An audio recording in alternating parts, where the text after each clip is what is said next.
She was supposed to be someone else's bride. But the storm didn't care. The stagecoach didn't care. And the man who opened the ranch door certainly didn't care. "This ain't your home," he said.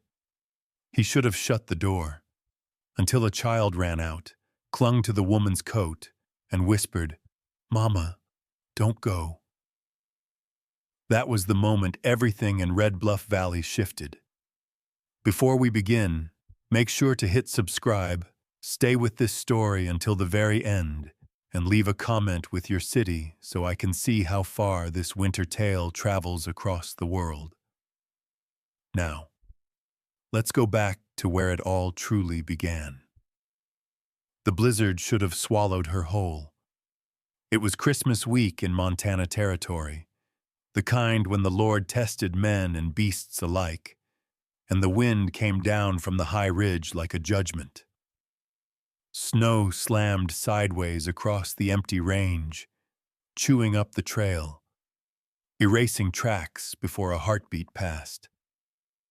Yet there she was, a lone woman stumbling through the white.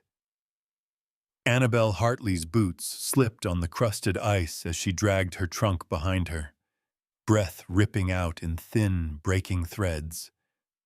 The stagecoach had tossed her belongings into the storm, shouted something about "wrong stop," and whipped away before she could climb back up. She'd run after it for 20 yards, maybe 30. Then the road vanished, and the world turned white. Now she could barely feel her hands. "Please, Lord, just a house," she whispered, though the prayer froze on her lips. A shadow rose out of the storm. Timbers, a slanted roof, a porch half buried. A ranch. One light burning in the window. Hope, or something shaped like it. She climbed the steps one at a time, fingers numb, knees buckling. The trunk slipped from her grip and crashed against the post. She didn't bother fetching it. She hammered her fist against the door. One knock. Two. A third. Her strength nearly gone. A latch clicked. The door opened just a crack, letting out a sliver of warm lamplight. A rifle muzzle appeared first, then the man behind it, broad-shouldered, coat dusted with frost, eyes sharp as cut obsidian. "State your business," he said. Annabelle tried to straighten, though her legs trembled. "Sir, I was sent here, to Red Bluff Ranch. I have a letter, a marriage letter." The man studied her without blinking, the rifle unmoving. Snow hissed against the porch behind her. "There's no man by that name here," he said. She opened her mouth, but nothing came out. Only steam, thin and frightened. Her knees gave way. He caught her by the arm before she hit the floorboards. His grip was strong, steady. A man used to hauling injured animals or wounded neighbors, not strangers left for dead in a storm. "You'll freeze out there," he muttered. "Get inside. One night. No promises." He pulled her in and shut the door hard, bolting it with a single practiced shove. The wind screamed on the other side like it wanted her back. Warmth swam around her. Fire cracked in the stone hearth. The air smelled of pine pitch and winter beans. Annabelle clung to the wall to stay upright. The man lowered the rifle but kept it close.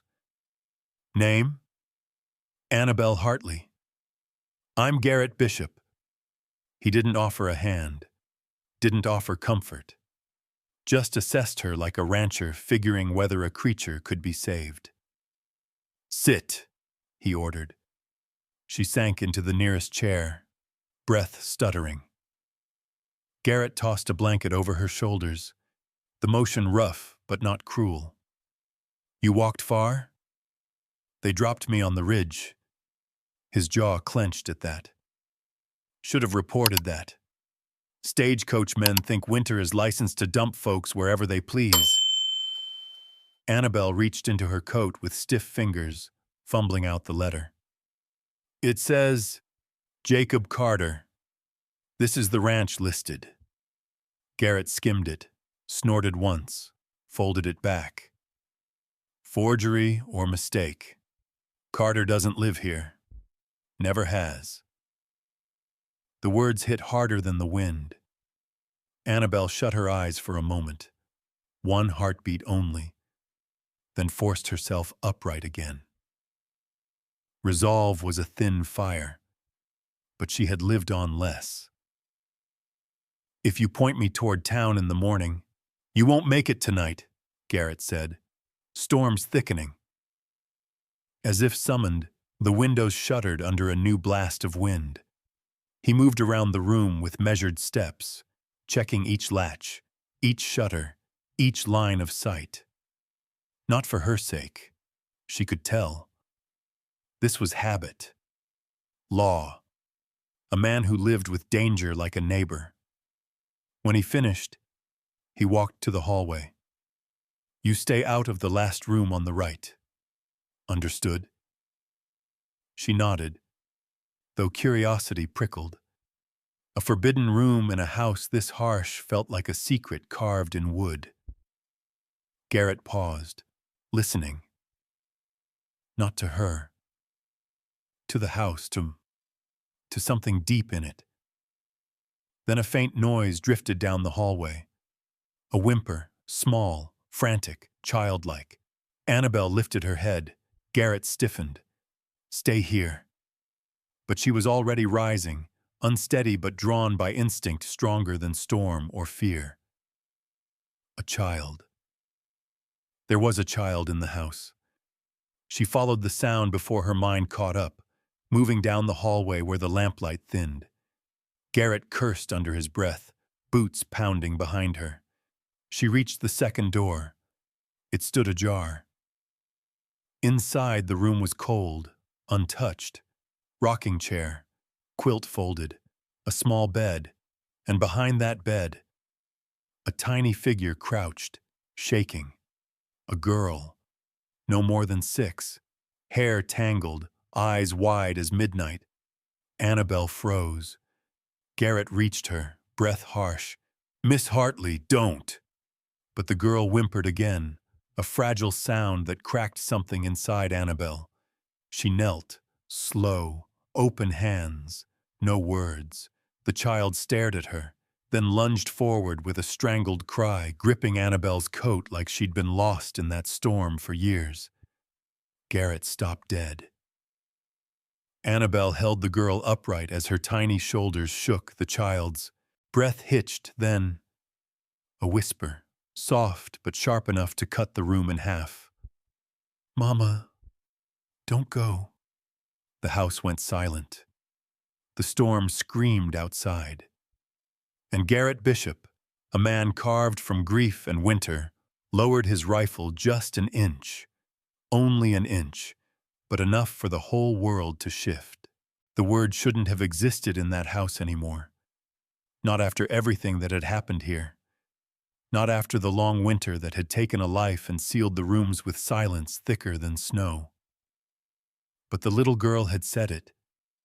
Said it like it belonged to her.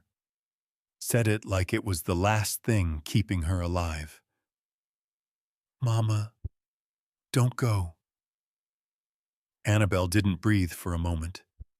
She held the trembling child against her coat, the girl's thin fingers digging into the wool like a drowning hand catching rope. Garrett Bishop stood in the doorway, frozen mid-step, his shadow cutting through lamplight. The rifle in his hand sagged just a finger's width, no more. But on a night like this, it felt like the entire house leaned with it. He cleared his throat once. Rough. Like a man waking from a bad dream. Lily, he said, voice barely steady. Let go of the lady. The girl didn't move. Her small head remained buried against Annabelle's chest. Her breaths came fast, too fast for someone her size, each one scraping the cold air like it hurt to take in. Annabelle kept her arms open, not pulling Lily closer, not pushing her away, just holding enough to keep the child upright. "It's all right," she whispered. "You're safe." A shiver rolled through the girl, then another. Not from the cold, from something older, something rooted deep.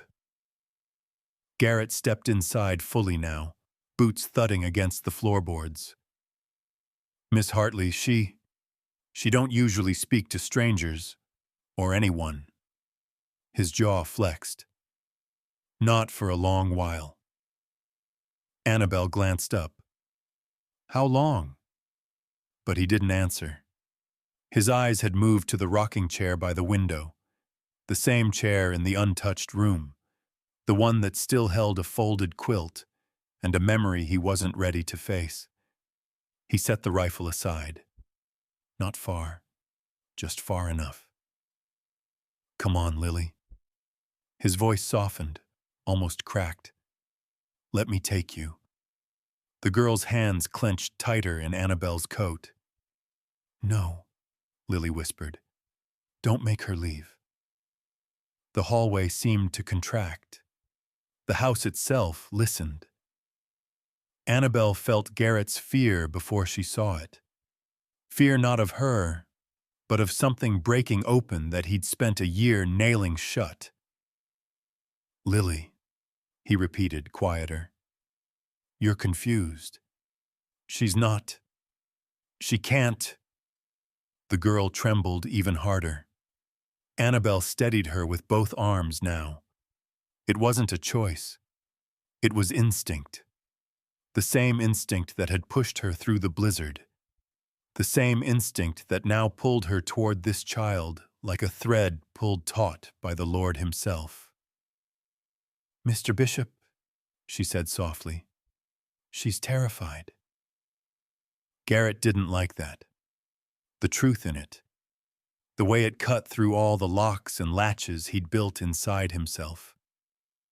He knelt slowly, as if approaching a wounded fawn.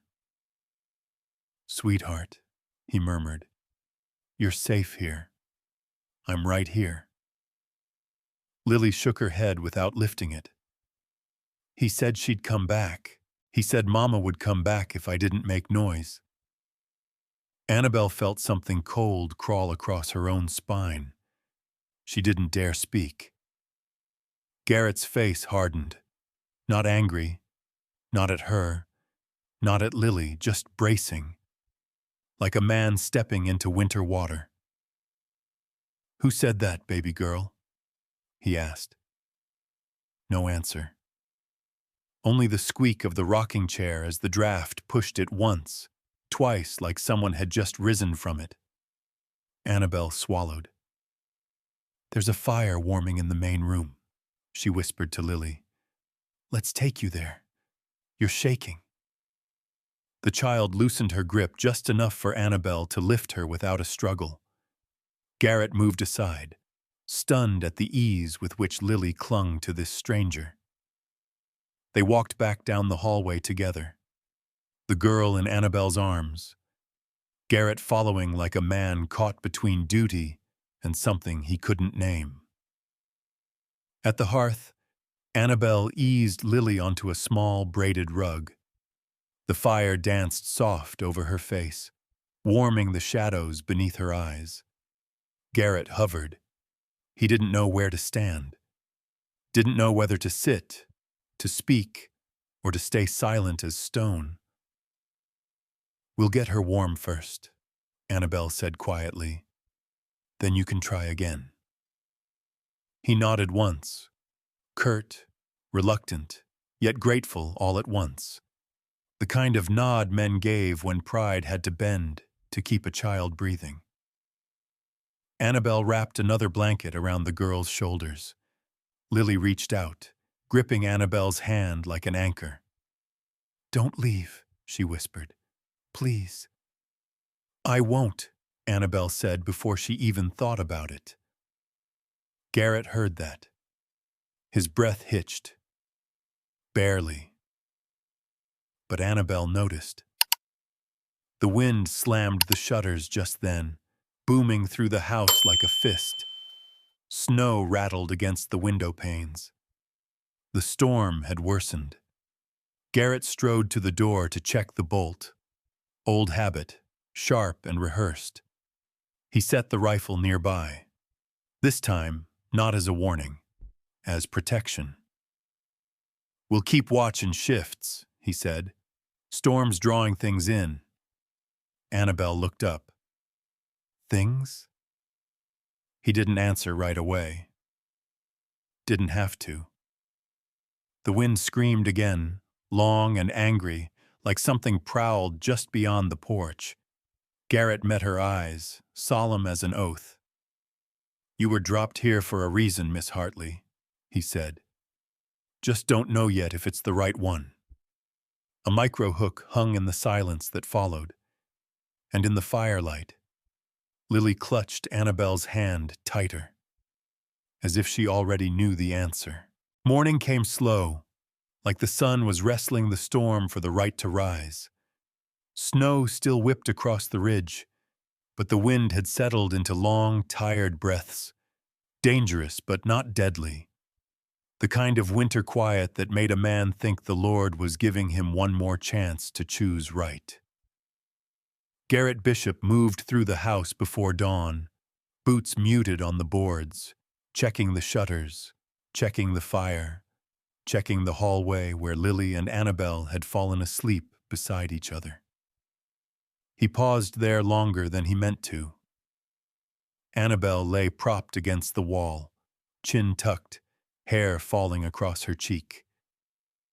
Lily's head rested against her side. A small hand fisted tight in the woman's sleeve like if she let go, she'd vanish into the storm. Garrett didn't move them. Didn't dare. Instead, he stepped back, jaw working, and walked outside to saddle the horse. He'd promised himself last night he'd get the stranger off his land at first light, escort her to town, turn her over to someone with paperwork, maybe the church women.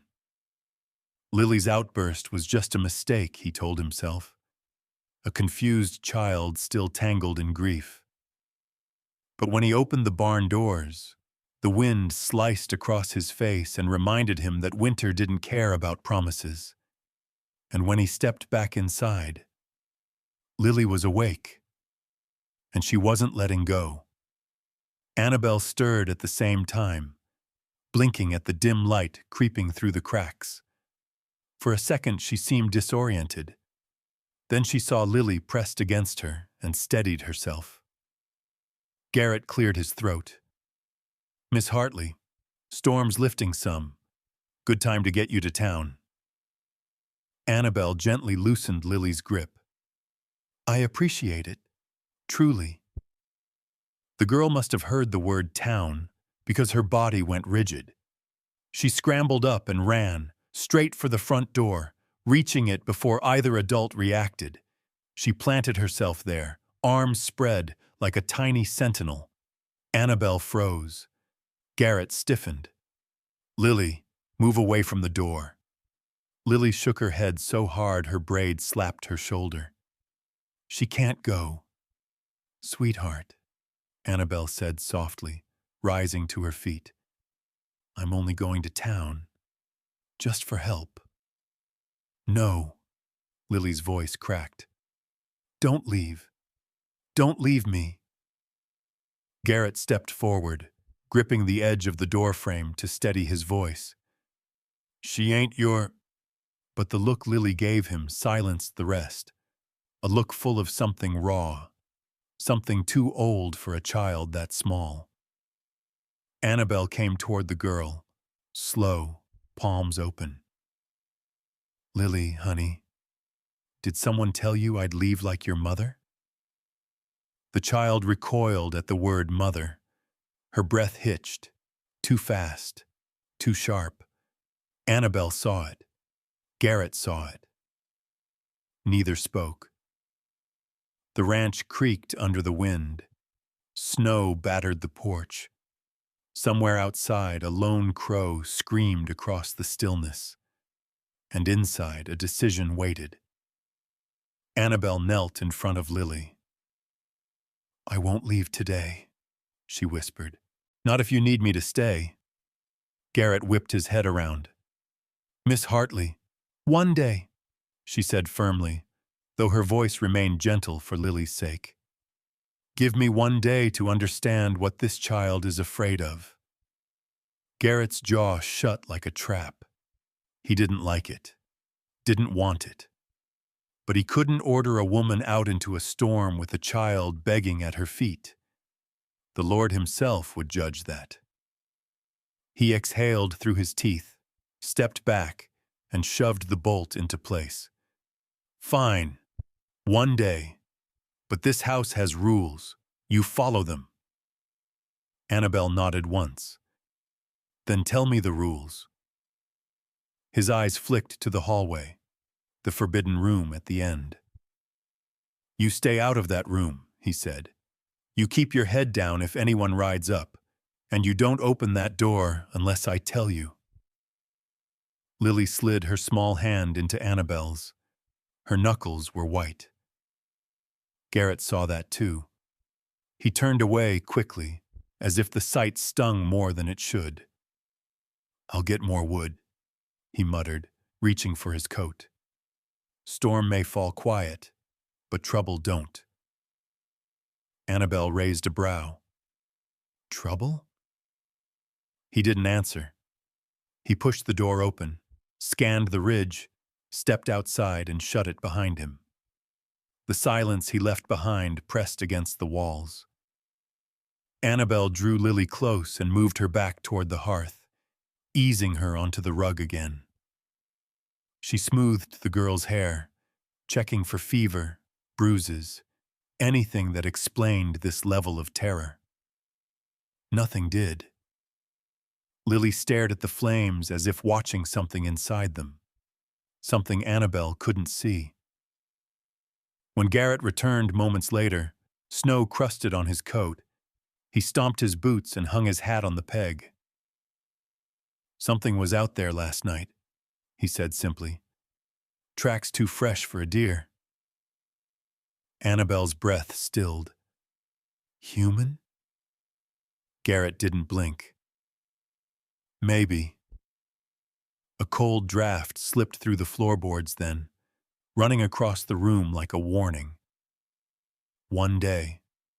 That was all she'd asked for. But something in the air told her it wouldn't be enough. By mid-morning, the storm had settled into a dull gray hum, the kind that sank into a man's bones and warned him winter wasn't done. Garrett Bishop chopped wood outside with quick, efficient swings, his breath rising in white bursts. Inside, Annabelle kept Lily close, helping the girl fold quilts, sweep the hearth, anything to keep her hands busy. But every so often, Lily's gaze snapped to the door, as if she heard something no one else could. Annabelle noticed. "Sweetheart," she murmured, "no one's coming." Lily didn't answer. She just pressed closer, fingers curled in Annabelle's sleeve. Garrett stepped inside with an armful of wood. "We'll burn through this faster than I like," he said. "If the road don't clear, we're stuck." Annabelle opened her mouth to respond. A horse snorted outside. Bootsteps thudded onto the porch. Garrett's entire posture changed. He set the wood down without a sound, hand drifting to the rifle above the mantel. "Stay behind me," he said.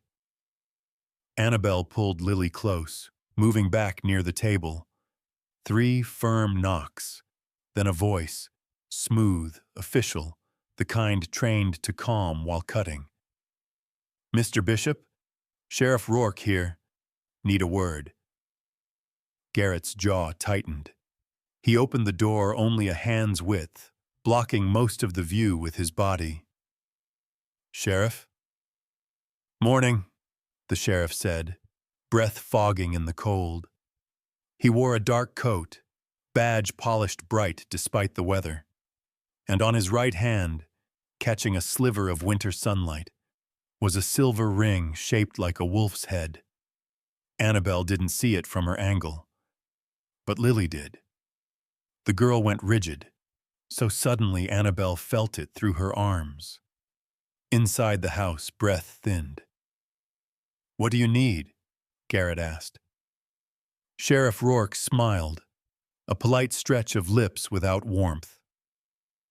"Got word a woman was left on the ridge yesterday. Stagecoach trouble. Folks at the station say she might have been headed to this part of the valley. You seen anyone?" Garrett didn't blink. "Storm was bad. Didn't see tracks." The sheriff leaned slightly, as if trying to peer around Garrett's shoulder. "Mind if I step inside? Couple questions might clear things up." Garrett shifted, blocking more of the doorway. "House isn't fit for visitors." Rourke chuckled. "Since when?" "Since now." Behind Garrett, Lily trembled against Annabelle, breath coming in shallow, panicked pulls. The girl's small hand reached blindly toward the doorframe. Her fingertip pointed, shaking, straight at the sheriff's hand, straight at the wolf head ring. Annabelle followed the gesture and froze. Garrett saw it too. His voice dropped lower. "Sheriff, you need something else?" Rourke's eyes narrowed. "Tense morning, Bishop?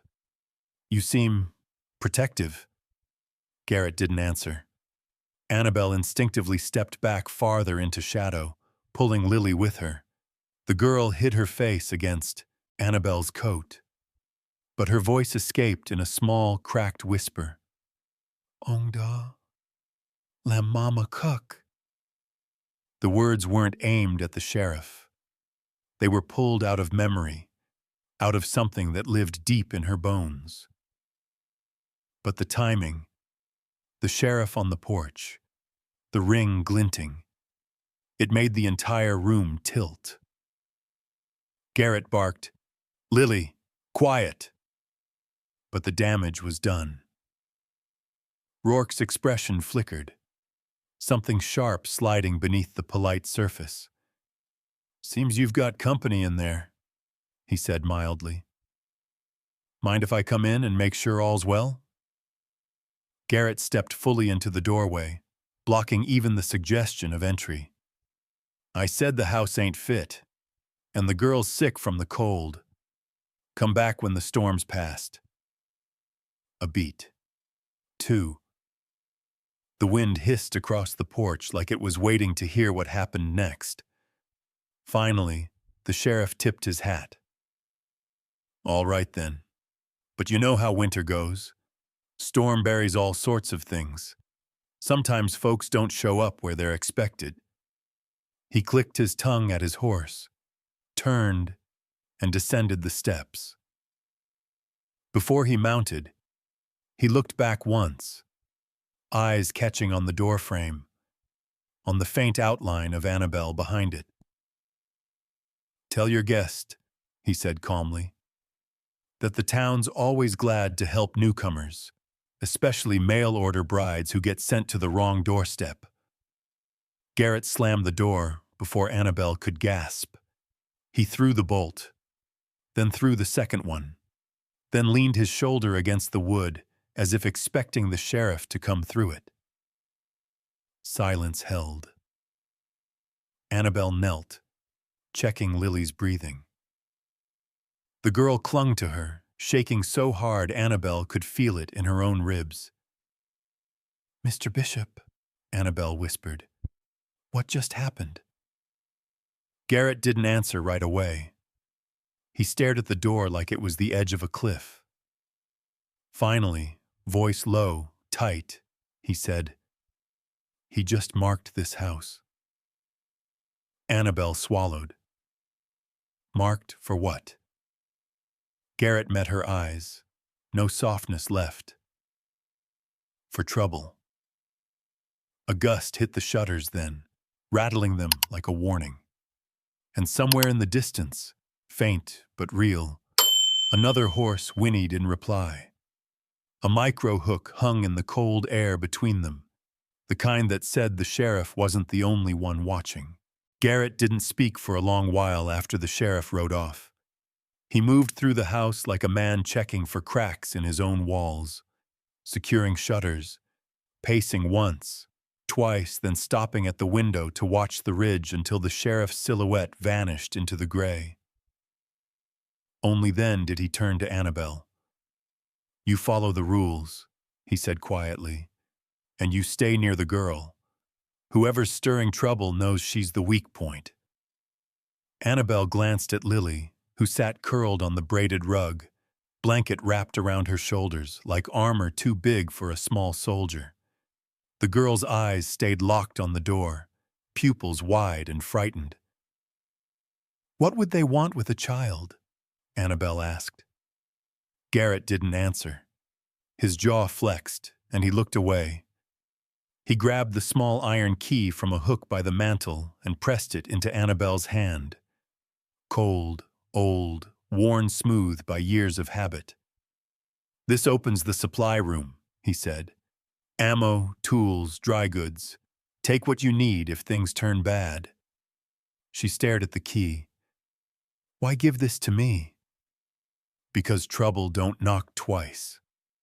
He walked toward the barn without further explanation, leaving the door ajar just enough for the cold to follow him. Annabelle exhaled, forcing her heartbeat to steady. She turned toward Lily. "Come with me, sweetheart. Just for a moment." Lily hesitated, then slipped her small hand into Annabelle's. Together they crossed the main room and entered the hallway.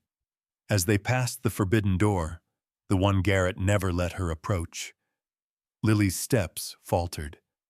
Her fingers dug deeper into Annabelle's palm. "It's all right," Annabelle whispered. "We're not going in."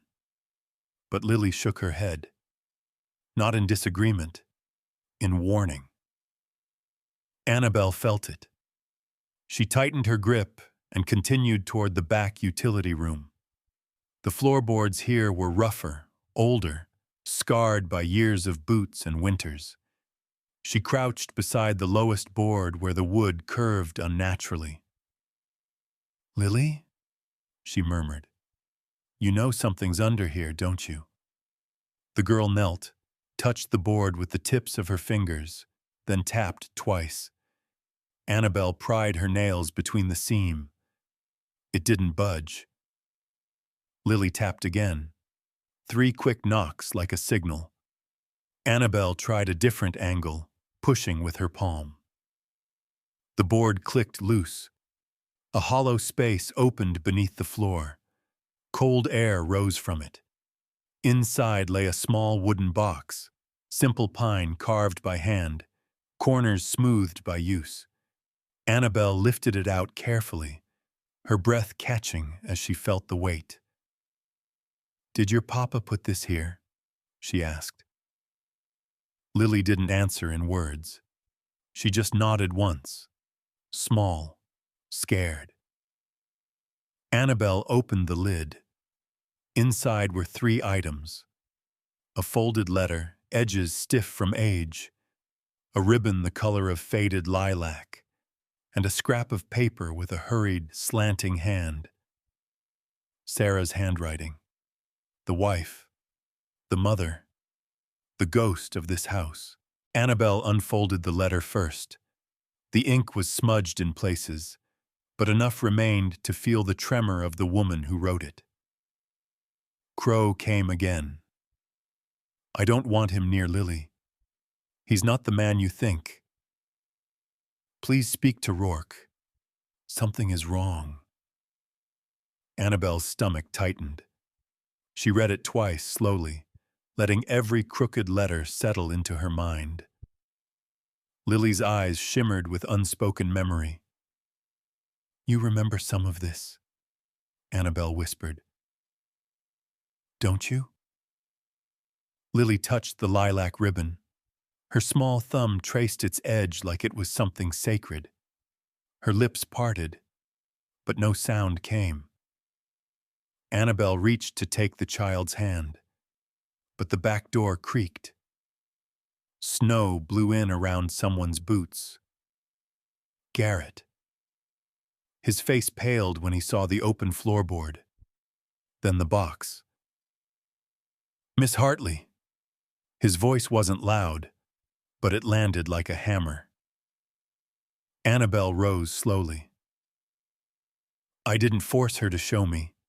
She brought me here. Garrett stepped forward, not angry, but braced, as if this was the moment he'd been running from. That box stays shut, he said. For her sake. It's for her safety, Annabelle countered. Your wife wrote this before she... He flinched at the word. Just once. Barely. But enough. Annabelle pressed on. Whatever happened wasn't an accident. Garrett's eyes flicked to the back window. His shoulders hunched. A man taking on weight he prayed wouldn't return. Crow's been buying land near the ridge, he muttered, voice tight. Madsen said he's been sniffing around Red Bluff for months. Annabelle held up the letter. This isn't sniffing, Mr. Bishop. This is stalking. He didn't deny it. Outside, the wind rose sharply, rattling the windows. Garrett closed the floorboard with a heavy thud. You take Lily and stay inside tonight. I'll ride to Madsen. Need to know who else Crow's talked to. Annabelle stiffened. It's too dangerous. So is letting him circle this house, he replied. I won't let him near her again. It was the first time he'd said again, and he said it like the word itself carried a grave. He grabbed his coat, rifle slung over his shoulder, and stepped out into the biting cold. Annabelle watched him disappear into the storm's gray curtain. She knelt beside Lily once more, wrapping her arms around the trembling girl. It's all right, she whispered. But Lily stared at the door and whispered back, No, it's not. A micro hook hung there, as if the whole house agreed. Night settled over Red Bluff like a heavy blanket dipped in frost. The storm had slowed, but the cold deepened. Thick, still, listening. The kind of cold that made windows creak and made old houses whisper their truths, whether a man wanted to hear them or not. Garrett was still gone. Annabelle kept Lily close to the hearth, feeding the fire bit by bit. She didn't talk much. The girl didn't either. Every sound seemed to echo too loudly in the quiet house. Finally, when the fire settled into a steady glow, Annabelle picked up Lily's hairbrush. May I? She asked softly. Lily nodded. Annabelle began to braid the girl's tangled hair, slow, gentle strokes, just enough to keep the child still, just enough to let her forget the storm on the other side of the walls. When Lily's shoulders loosened, Annabelle tried, carefully. Sweetheart, when you said the sheriff made your mama cry, did you mean yesterday? Or another time? Lily's breath stuttered. Her fingers tightened around the hem of her blanket. Annabelle didn't push. She continued the braid, twisting strands with patient hands. You don't have to tell me everything, just what helps me keep you safe. The girl's chin dropped. She lifted one small hand and pointed down the hallway, toward the back door. Annabelle's heartbeat changed its pace.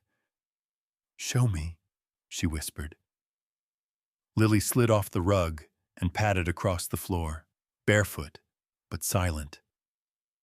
Annabelle followed a step behind.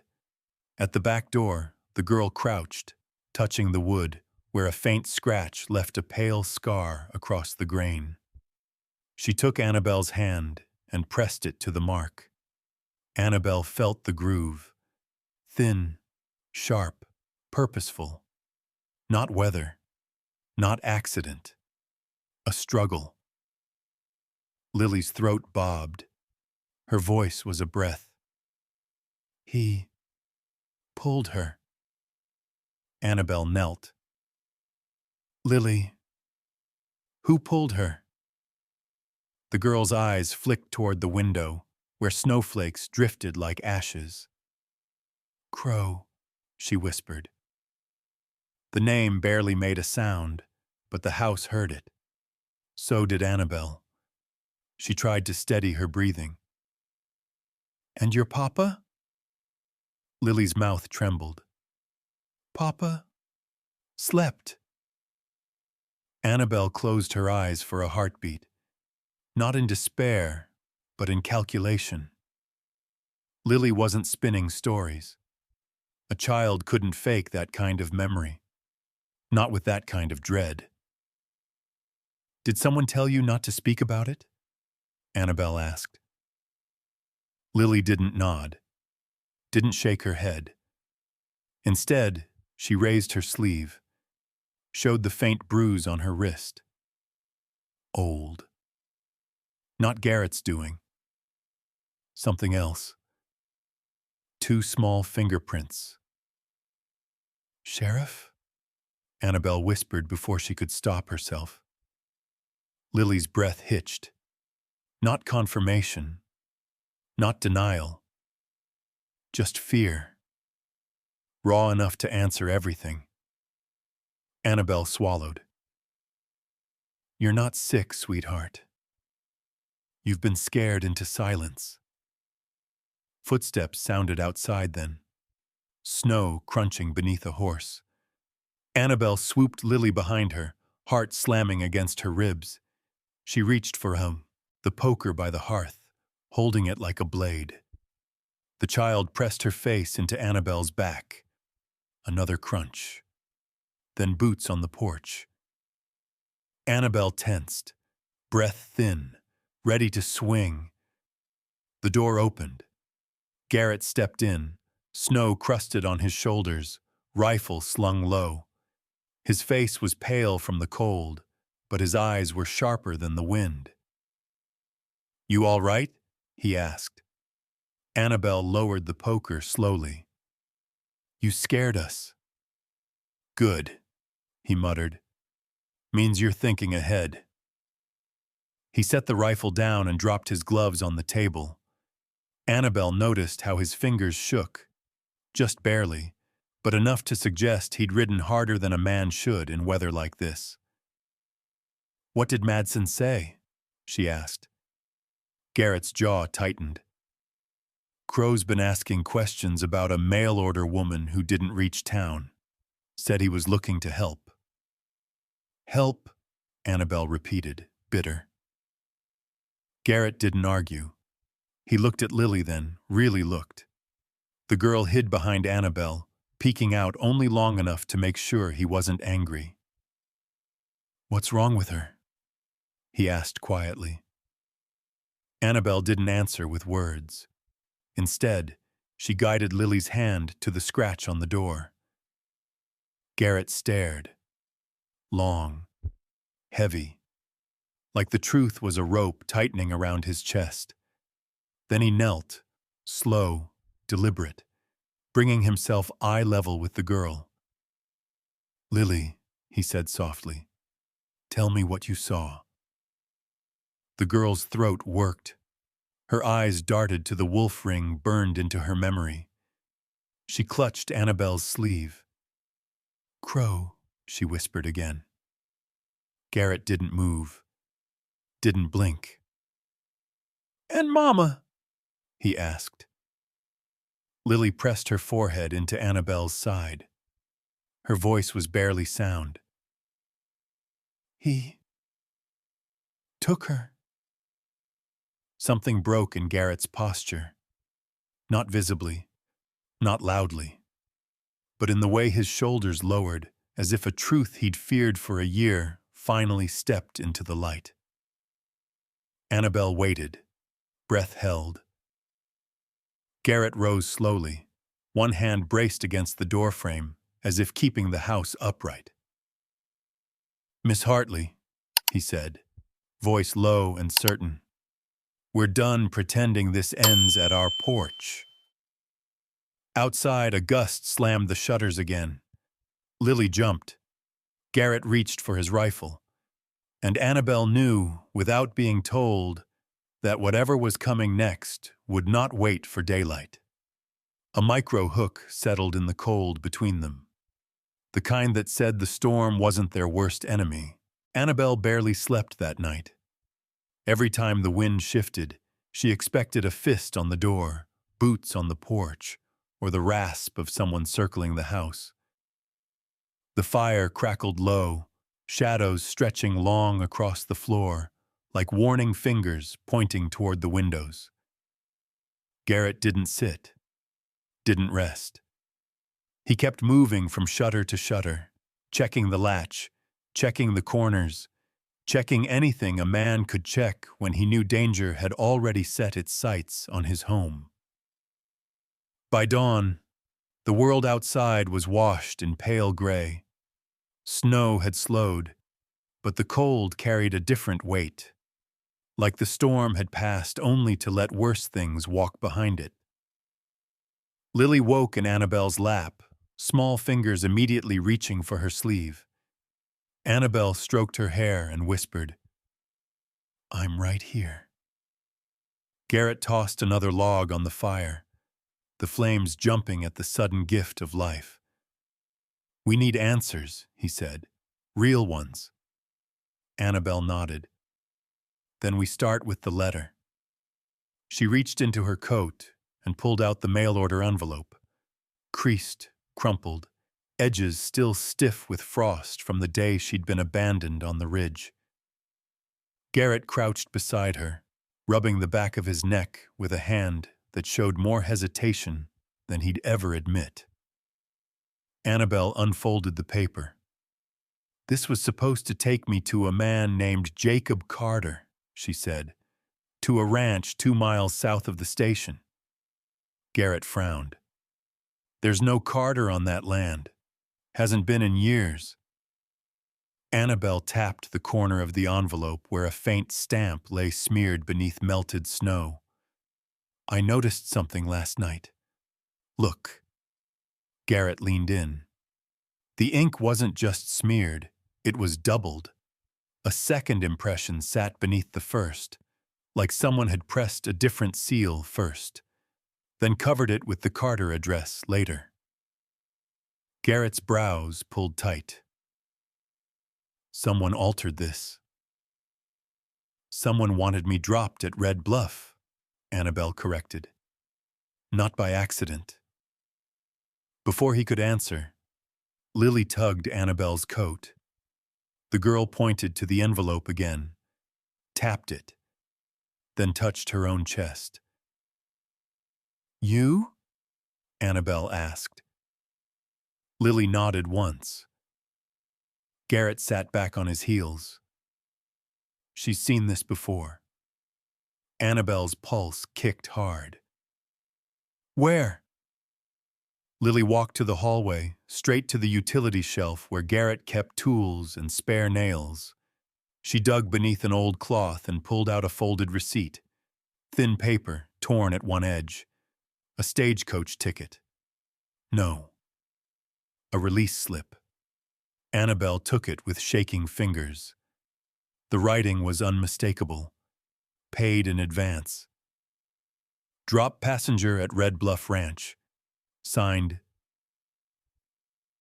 Crow Garrett's breath ripped in, a harsh, angry sound. "He paid to have you delivered here," he said. "He wanted me isolated," Annabelle whispered. "He wanted me on your land." "Why?"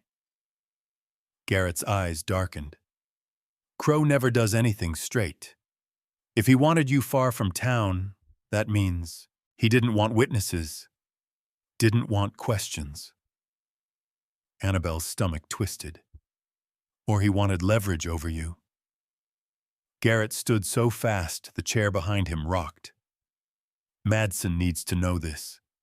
If Crow is paying stage drivers, buying land, and getting sheriff backup, this is bigger than a widow and a child. Lily flinched at the rise in his voice. Garrett softened immediately. He went to one knee in front of her. I ain't mad at you, baby girl. You did right.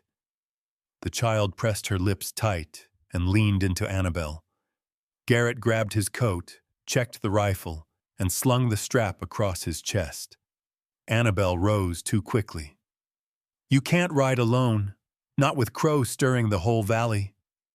Garrett met her eyes, steady, solid. Madsen's place is 2 miles east. I'll ride the back trail. Safer. Safer? Annabelle repeated. There's no safe anymore. Garrett didn't argue. Truth didn't need arguing. He paused at the door. You two stay inside. Don't open the door unless you hear my voice. Annabelle's fingers tightened around the stagecoach slip. You said Crow's buying land, including near here. Garrett nodded once. He wants Red Bluff. Always has. Because of the pasture? Because of what's under it. Garrett's jaw worked. My wife pushed him off this land more than once. She never told me why he wanted it so bad. Annabelle held up the slip, the signature gleaming faintly in the dim light. Now we know, she whispered. He'll use anyone, even stagecoach men. Garrett pulled the door open. Cold knifed in. He stepped out, glanced at the ridge, then looked back with something that might have been apology or warning. I'll be back before dark. The door shut behind him. The bolt slid. Silence climbed the walls. Annabelle sank to her knees beside Lily. The girl crawled into her arms, burying her face in Annabelle's coat. Outside, wind brushed against the house like fingertips searching for cracks. Annabelle held Lily closer. She'd come to Montana to start a life. Someone else had brought her here to take one. A micro hook hung in the cold. And somewhere beyond the ridge, a lone crow cawed like it had been waiting for this moment. Evening came early, as it always did in Montana, when winter meant to test every living soul. By the time Garrett had been gone an hour, the house felt too still, too watchful. The kind of stillness that made a woman fold her hands without thinking and murmur a prayer her mother taught her long before the world turned cruel. Annabelle kept Lily close, reading the fire the way frontier folk did, by the color of its light, by the pop of its wood, by the draft, moving beneath the door. Every sign whispered the same warning. Something was out there. Lily sensed it first. She stiffened where she sat, fingers fisting the blanket until her knuckles whitened, her wide eyes fixed on the window, not at the snow, but at the dark beyond it. Annabelle knelt beside her. What is it, sweetheart? Lily didn't speak, just pointed. A faint sound floated in. Not the wind. Not a tree. A horse. Slow. Measured. Deliberate. Annabelle moved Lily behind her and crept toward the front door. She halted just before reaching it, breath thin, listening the way a hunted creature listened. Another hoofstep. Then another. Someone was circling the house. Annabelle's stomach tightened. Lily, she whispered. We need to move. She grabbed the poker from the hearth and guided the girl toward the back hallway. They slipped into the darkest corner, pressing into the shadows near the pantry. The horse snorted. Boots hit snow. Someone approached the barn. Annabelle held Lily close, heart hammering as a faint creak sounded from outside. The unmistakable complaint of an old hinge under unwanted hands. The barn door. They were testing it, trying to see if the ranch was guarded, trying to see who was inside. Annabelle barely breathed. A long moment passed. Then another. The footsteps moved again, slower this time, more cautious. Like the man outside was studying every inch of the property the way a wolf studies the edge of a corral. Lily whimpered into Annabelle's coat.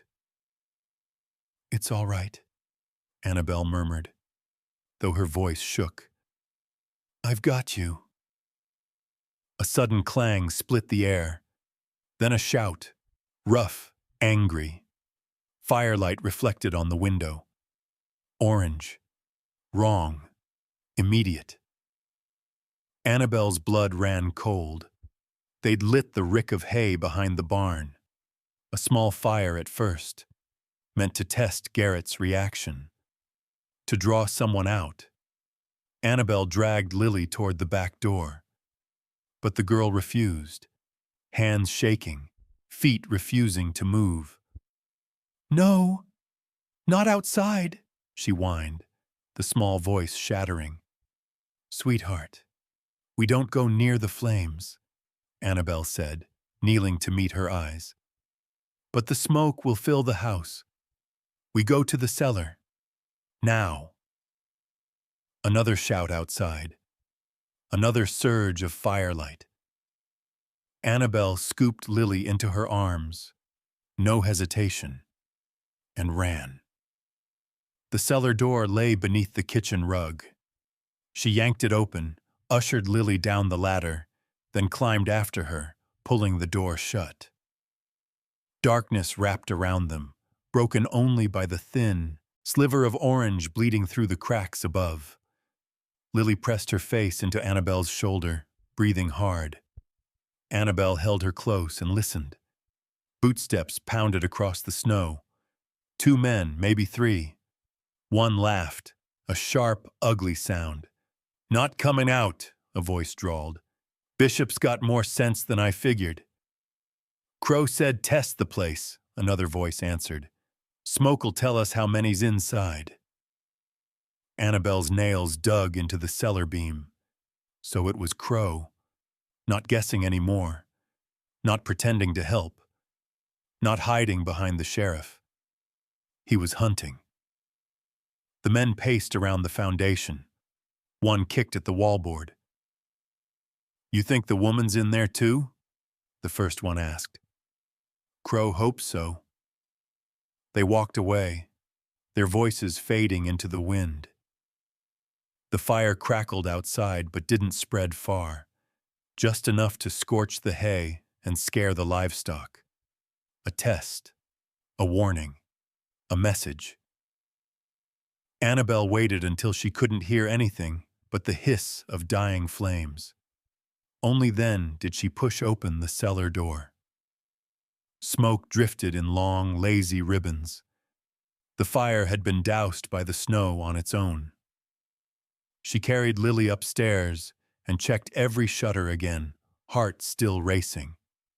The house smelled faintly of burnt hay. Lily clung to her waist.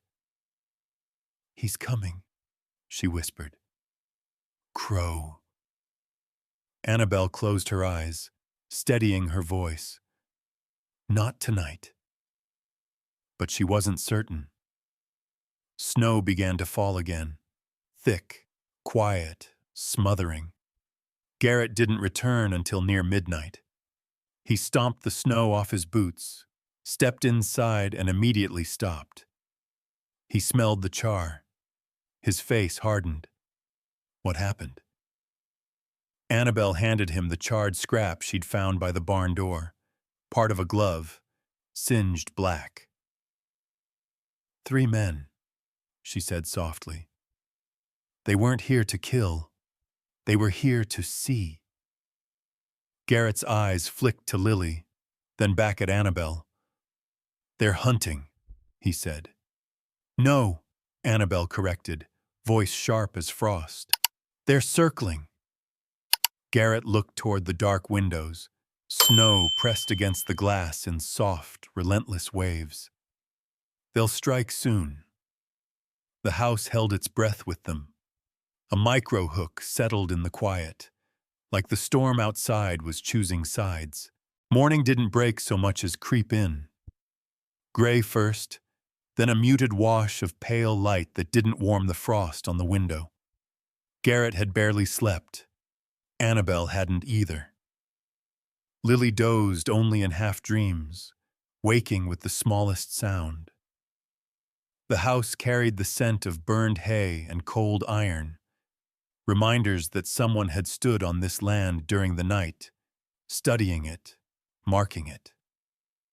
When Garrett unbolted the front door at first light, something fluttered against the wood. A thin sheet of paper, pinned by a rusted nail. Garrett ripped it free. Annabelle stepped beside him with Lily half hidden in her skirt. "What is it?" she asked. Garrett didn't answer immediately. His jaw worked once, twice. Annabelle eased the paper from his hand. 4 words, scrawled in ugly, decisive handwriting. "Dawn. Bring her out." Her stomach dropped. Lily clung to her leg, staring at the paper as if it carried a scent she recognized. Garrett crumpled it in his fist. "Crow wants a show of power. He's drawing a line." Annabelle's voice lowered. "And if we don't show?" Garrett met her eyes. "He'll come take her." Lily whimpered, burying her face in Annabelle's coat. Annabelle wrapped the girl in her arms. "We're not giving her to anyone," she said through clenched teeth. Garrett nodded once. "Then we prepare." But even as he said it, his eyes drifted to the half-empty shelves, to the patched sacks of flour, to the dwindling ammunition. The firelight did nothing to hide the truth. They were running out of time and running out of supplies. Annabelle saw the same truth he did. "We can't stay locked inside," she said quietly. Garrett hesitated. Town's a death trap. So is starving. A long moment stretched between them, heavy with questions neither wanted to say aloud. Lily tugged Annabelle's sleeve. "Mama, no town," she whispered. Annabelle smoothed the girl's hair. "We'll stay close. We won't let go." Garrett strapped on his gun belt. The leather creaked with the kind of finality a man heard before doing something he couldn't undo. "We go in daylight," he said. "Crow won't risk a public scene unless he thinks the sheriff can spin it. We get supplies, ammo, medicine." "And leave?" Annabelle asked. "No," Garrett said. "We come back. This is our ground until the marshal gets word." Annabelle took a deep breath. "Then we go now." They wrapped Lily in Garrett's old winter coat, too big, too heavy, but it hid her face, hid the bruise, hid the fear. Garrett opened the door. Wind sliced through the crack like a blade. He stepped onto the porch first, scanning the ridgeline, the barn, the tree line. No riders, no tracks fresh enough to matter. "Stay close," he said. Annabelle kept Lily pressed to her side as they saddled the horses. Garrett checked every buckle, every strap, every rifle chamber, moving with the tense precision of a man who'd traveled dangerous roads before. They rode out, slowly, quietly, as if the snow itself was listening. Red Bluff's dirt Main Street looked almost peaceful under the pale winter morning. Smoke curled from a few chimneys. Storefronts creaked as the wind pushed against them. A couple of ranch hands shoveled snow with the dull rhythm of tired men. But something was off. Too many eyes. Too many doors half open. Too many silhouettes standing just inside the shadows. Annabelle gripped Lily tighter. Garrett rode straight, shoulders squared, expression unreadable. A man who'd walked into worse and survived, but never with a child at his side, never with this much to lose. At the general store, he dismounted and helped Annabelle off. Lily clung to her coat, small hands trembling. Inside, the storekeeper, Mr. Webley, stiffened at the sight of them. He glanced toward the window, toward the street, then back at Garrett. "You pickin' a bad day to come down from the ridge," Webley muttered. Garrett didn't blink. "We need flour, dried beans, ammo for a .45. Webley shifted uneasily. "Garrett, I can't." Garrett stepped closer, voice low. "You gonna tell me you're out? Or scared?" Webley swallowed. Annabelle rested a hand on Lily's shoulder, pretending calm while her heart thudded like a fist on a door. Behind them, boots thudded in the street. 2 sets. 3. Moving slowly, on purpose. Lily's breath hitched. She ducked behind Annabelle, trembling. "Please," Webley whispered, "don't make trouble in my store." Garrett didn't answer. He turned. Through the window, 3 men stood, wide-brim hats low, coats long, hands resting too close to their holsters. Crow's men. Annabelle's pulse spiked. Garrett leaned slightly toward his horse, calculating distance, angles, exits, the silent arithmetic of a man measuring survival. "We walk out together," he said quietly. "Stay behind me. Don't run." Annabelle nodded once.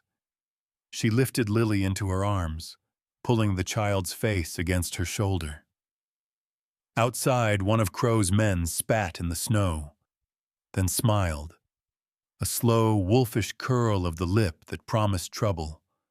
A micro hook hung over the street, the kind that said the law wasn't going to save them, and daylight wasn't much safer than night. The wind picked up just as Garrett stepped out of the general store, Annabelle and Lily close behind. Snow gusted across the street in thin, sharp ribbons, stinging the skin like tiny needles. The 3 men outside didn't flinch. Crow's men rarely did. Garrett kept his left hand near his coat, close enough to the grip of his revolver that any fool watching knew he'd fight if cornered. Annabelle held Lily tight, trying to keep the girl's face buried in her shoulder. Lily trembled like a foal sensing a wolf pack near. Garrett nodded toward the horses. "Get to the bay," he murmured. "Slow, don't draw eyes." But they already had eyes, plenty of them. Doors cracked wider, curtains lifted, folks on the boardwalk froze mid-step, as if afraid the street might explode under them. Annabelle felt it, the weight of a town holding its breath. Halfway to the horses, a voice cut through the cold. "Hold up there, Bishop!" Sheriff Rourke stepped out from the alley, badge gleaming, coat flapping in the wind like a dark flag. He didn't look tired. He didn't look cold. He looked ready. "Morning, Sheriff," Garrett said, voice flat. "Not much of a morning for you," Rourke replied. "Got business." He held up a folded sheet, official, stamped, already signed. A complaint, filed, processed, weaponized. Annabelle felt the wrongness before she heard the words. Miss Hartley, the sheriff said, you're under suspicion for mail-order fraud and attempted deception of a Stillwater citizen. Annabelle's breath stuttered. What deception? I didn't… Rourke cut her off with a raised palm. We got statements. We got signatures. Says here you tried to pass yourself as the lawful fiancé of Mr. Crow.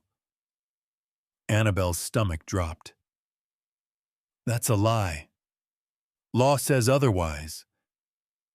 Crow's men shifted, closing the circle. Garrett stepped forward. Sheriff, you know damn well she was dropped at the wrong ranch on purpose. Rourke tilted his head. All I know is she rode in claiming to be someone's bride and caused a disturbance. His gaze slid to Lily, hidden in Annabelle's coat. And you two been keeping a child without proper guardianship papers. That's another charge. Lily whimpered. Annabelle hugged her tighter. Rourke snapped his fingers. 2 deputies appeared behind them, guns half drawn, ready for lawful compliance. Miss Hartley, Rourke said, step forward. We'll sort this out at the jail. Garrett moved before she could speak. She's not going with you. Rourke raised a brow. That a threat? It's a promise. The tension snapped like dry timber thrown in a fire. Rourke signaled the deputy. Take the woman. The deputy grabbed Annabelle's arm, hard, too hard. Lily screamed, an animal sound primal and raw. Garrett's fist flashed. One punch, clean, fast, born from long-buried instincts. The deputy dropped like a sack of flour, snow, puffing up around him. Rourke's hand shot to his gun. Crow's men reached for theirs. Someone shouted from a balcony.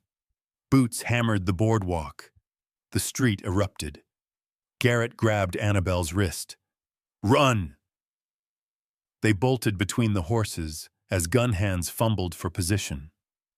Lily cried into Annabelle's coat as Garrett shoved open the alley gate, dragging them into the narrow passage behind the livery. Bullets cracked the air. One hit the corner post, spraying splinters. Garrett fired a single shot back, not to kill, but to slow the chase. They sprinted down the alley, boots slipping on ice, breath tearing out of lungs.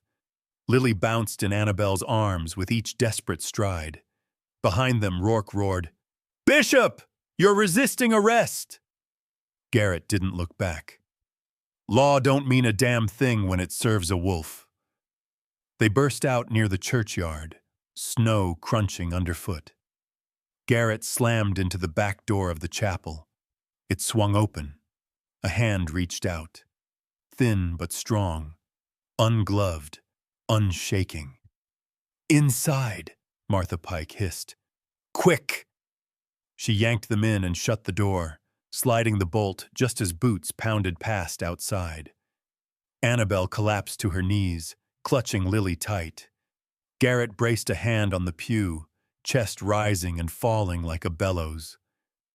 Martha looked between them, eyes sharp with something past fear.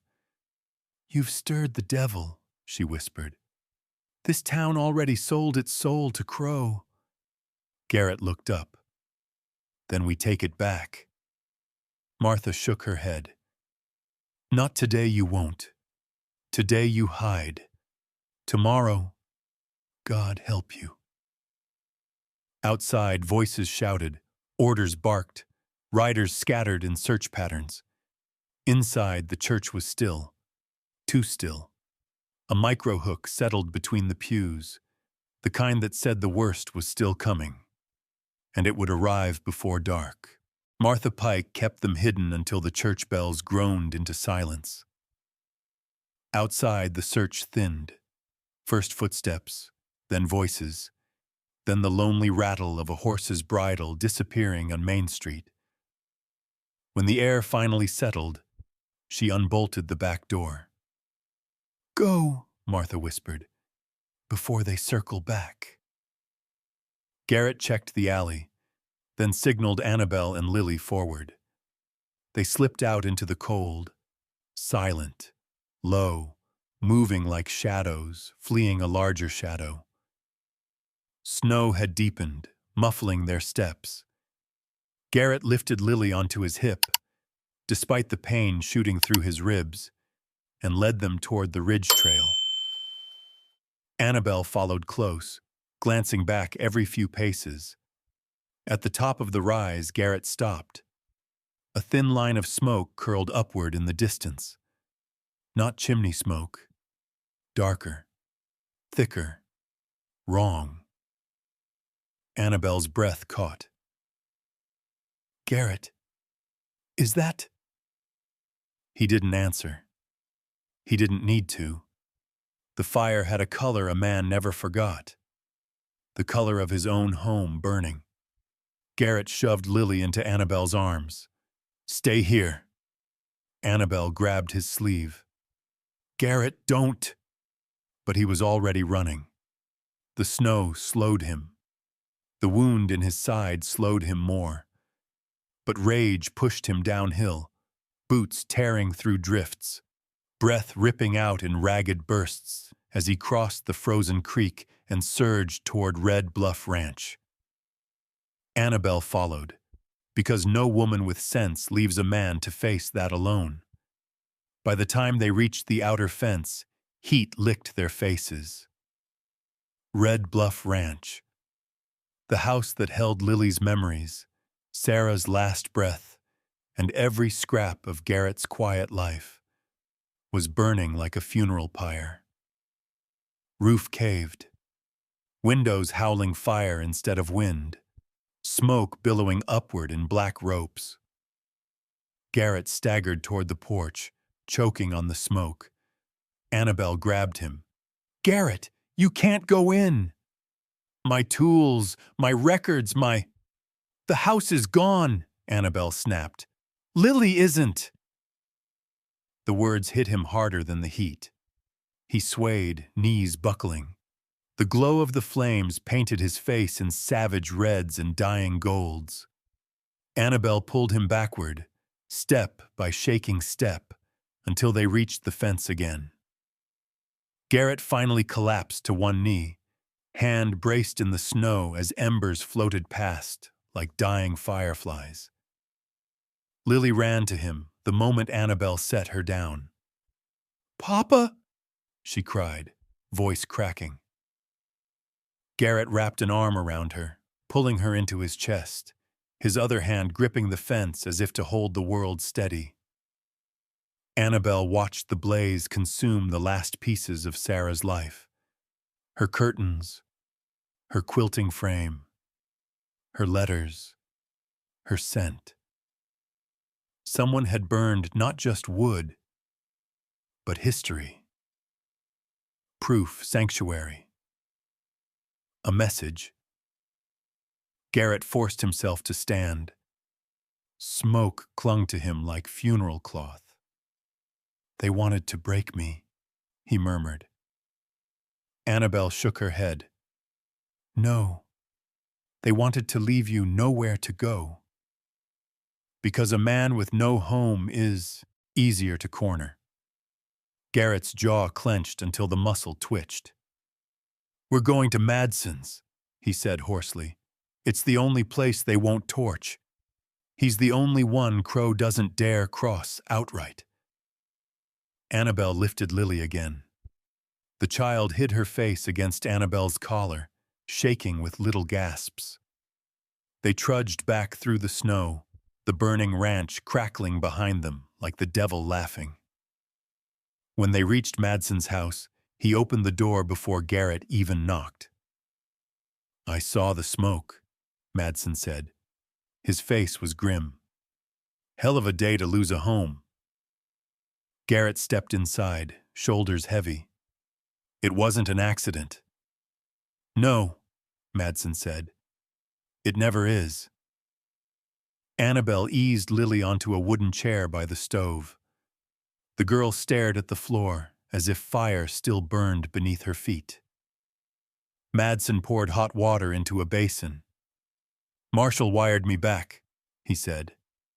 Says he's on the way, but winter slows a man. Don't expect him before dawn. Annabelle stiffened. Crow won't wait until dawn. Madsen nodded. Already heard riders on the West Road. He's got a bounty out. For what? Garrett demanded. Madsen pulled a folded notice from his pocket. Kidnapping, he said quietly.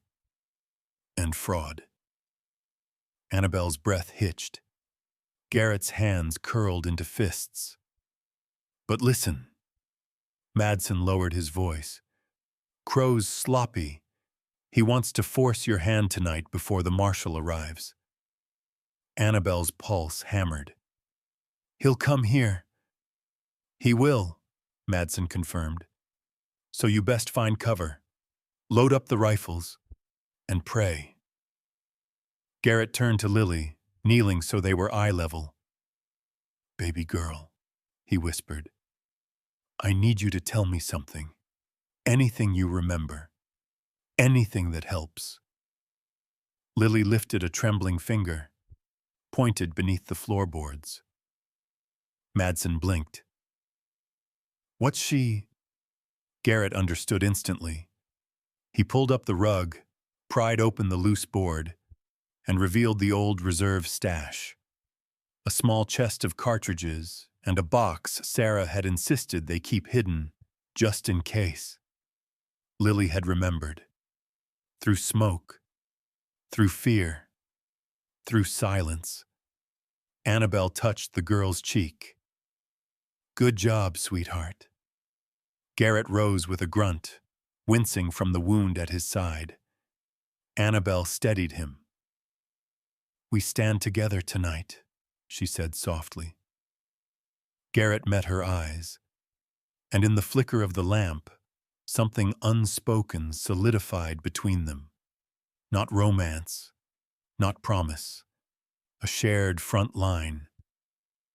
Outside, a distant horse whinnied. High, sharp, urgent. Annabelle turned toward the window. Madsen whispered, He's close. A micro-hook settled over the room, the kind that tasted like blood and snow. And the night had only just begun. Night fell the way it does before a storm. Too fast, too quiet, too expectant. Madsen's cabin sat crouched against the ridge, lamp burning low behind thick curtains. Inside, Garrett loaded rifles with the stubborn determination of a man who'd already lost too much to lose one more thing. Annabelle bandaged his side with shaking hands. You're bleeding again. I'll bleed later, Garrett muttered. Lily sat on the bed, knees pulled to her chest, eyes locked on the window like she could hear something the adults couldn't. Maybe she could. Because a moment later, she whispered, He's here. Boots crushed snow outside. 2 men, then 4, then more. Crow didn't sneak. He arrived like a man who believed the land already belonged to him. A fist pounded the door. Bishop! Crow's voice sliced through the cold. Bring out the woman and the girl. Only deal I'm offering tonight. Garrett cocked the rifle. The sound was sharp, final. No deals, Crow laughed.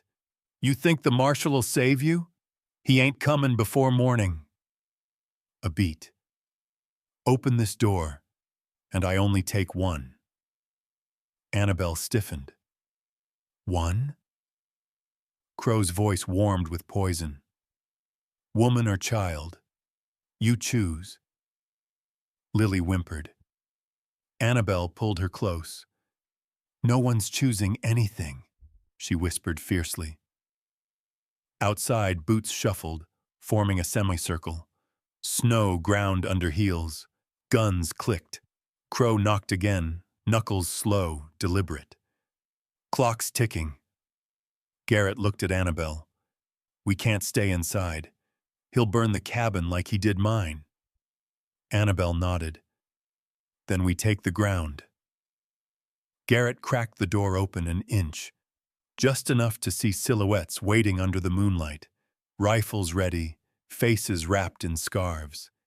He took a breath, a broken one, but steady enough. Stay behind me. He kicked the door open. Cold slammed in. Bullets flashed. Snow burst upward. Garrett dove left, firing once, twice, using the porch post for cover. Annabelle rushed Lily to the woodpile, shielding the girl with her own body before grabbing the fallen deputy's revolver from the step. Crow stepped forward through the moonlit haze, wolf head ring glinting. Bring me the child! Garrett rose to fire. His wound buckled him. He hit the snow hard. Crow aimed at Garrett's chest. Should have stayed broken, Bishop. Annabelle saw it all in one terrible frame. Garrett on his knees, Crow's finger tightening on the trigger, Lily frozen in terror. She didn't think. She didn't plan. She acted. Annabelle grabbed the rifle Garrett dropped, braced it against her shoulder, and stepped from behind the woodpile. Leave him! Crow turned. Annabelle fired. The shot cracked across the clearing. A clean hit to Crow's shoulder. He spun, cursing, blood dark against his coat. His men hesitated. Long enough. Because torches appeared on the ridge. Horsemen. Blue coats. Badges catching moonlight. The marshal's posse. Madsen rode at the front, hat low, rifle raised. Drop your weapons! Crow's men broke first, fear outweighing loyalty. They scattered toward the trees, but Crow stayed. He pressed a hand to his bleeding shoulder, smile twisted. You think this changes anything? This valley's mine. Before Garrett could move, Lily stumbled forward, small, fragile, but burning with something older than her years. She pointed at Crow and screamed, Mama died because of him! I saw the wolf ring! Silence hit harder than any bullet. The marshal swung his rifle toward Crow. Is that true? Crow's eyes flicked toward escape, toward denial, toward whatever lie he'd planned. Too late. Garrett lunged, pinning him in the snow. Madsen and two deputies hauled Crow up, wrenching his hands behind his back. Iron shackles clicked shut. Crow's reign ended with a single sound. Lily's truth had cracked the valley open. The night quieted. Snow softened everything it touched. The blood, the footprints, the last whispers of danger. Garrett sat on the step, breath fogging, wound throbbing. Annabelle knelt beside him, steadying him before he slumped. You're safe, she murmured. It's over. Garrett exhaled like a man finally allowed to feel the cold. Lily crawled into his lap. He rested his chin on her hair, closing his eyes. The marshal approached. We'll hold Crow and the sheriff. Papers, witnesses, the girl's testimony. Justice'll take root again. Garrett nodded, voice low. About time. Annabelle looked toward the ridge. Red Bluff Ranch was a black silhouette against the stars, burned to its bones. Where will you go? She asked softly. Garrett looked at Lily, then at Annabelle. Home, he said. Annabelle frowned. But your house. Garrett reached into his coat and placed something in her palm. A key, singed at the edge, scarred, but whole. Home ain't a building, Miss Hartley. Annabelle's breath caught. Garrett. He didn't finish, didn't need to. Behind them, Lily traced letters into the snow with her finger, O-M-A. Annabelle lifted the girl into her arms as dawn began to color the sky, a faint gold fighting through gray. Garrett stood beside them. Broken people, found family, a valley reclaimed. The storm had passed, but the road ahead, the long white road, belonged to them now, and the guns were finally quiet.